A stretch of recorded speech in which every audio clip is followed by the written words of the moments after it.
Kita nak sambung takbiratul ihram. Lafaz takbir. Nak masuk lafaz takbir.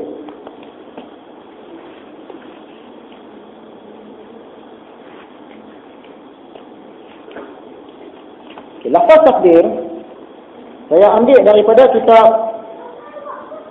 Hidayatus Subyan. Dalam ni dia perinci sikit. Bermula takbiratul ihram iaitu 21 syarat. Banyak syarat. Ditakbirkan dengan bahasa Arab bagi orang yang kuasa. Jika tiada diterjemah akan dia dengan barang apa bahasa. Yang tu kita bincang dah. Okay. Pada ketika berdiri pada sembahyang fardu, nak takbir ni kena berdiri bagi orang yang kuasa, yang tak ada masalah kesihatan. Dan ketiadaan mad akan hamzah lafaz Allah.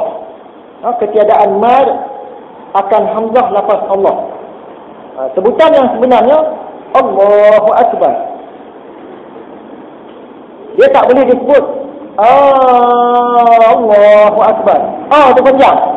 Kalau panjang tak ada. Tu maksud dia. Tu tak boleh dimatkan, tak boleh panjang. Dan ketiadaan mad akan hamzah. Allah. Itu salah. Dan tiada menggugurkan hamzah akbar.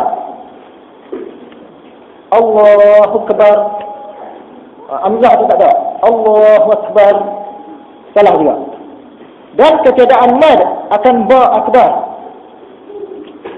Yang betulnya Allahu Akbar. Tapi orang ni dia takbir Allahu Akbar.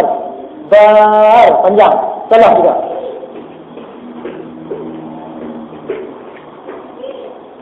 Dan ketiadaan waw dahulu daripada lafaz Allah.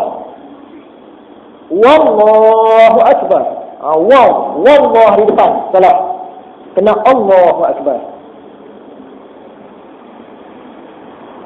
Ketiadaan menukar hamzah dengan waw. Allahu Akbar. Allahu Akbar. Salah. Ketiadaan menukar kaf akbar itu dengan hamzah. Allahu Akbar. Salah juga. Allahu Akbar. Dia patut dia bunyi dia.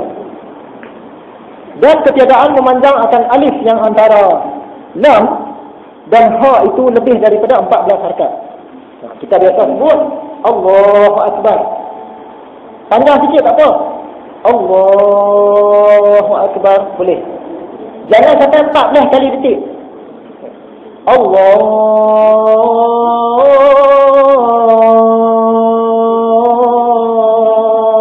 Akbar. Dia punya panjang. Lebih 14 detik tak boleh. Apa lagi?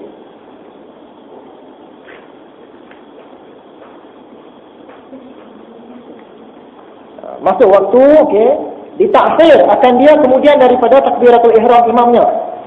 Kena imam angkat dulu. Imam dah takbir dah baru kita takbir.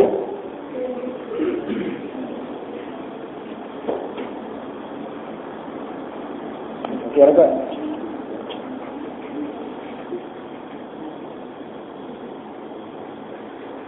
Sekarang takbir dah selesai. Cara mengangkat tangan. Okey, angkat tangan ni dia sunat. Tak angkat pun tak apa. Kan? Allahu Akbar. Kalau mengikut mazhab Syafi'i, hujung jari kita ni selaras dengan telinga atas. So, ataupun ibu jari telinga bawah. Dia macam itulah. Tapi angkat sikit pun lepas. Kan? Angkat banyak pun lepas. Tapi yang paling cantik dia setara itulah. Kalau perempuan rapat yakin. Dia jari hujung jari atas, taras telinga atas, hujung jari bawah, taras telinga bawah. Dan dia ke depan. Dia bukan Ultraman macam tu. Dia angkat situ pun lepas. Dia baik macam ni. Allahu Akbar. Sunat, tak angkat pun tak apa.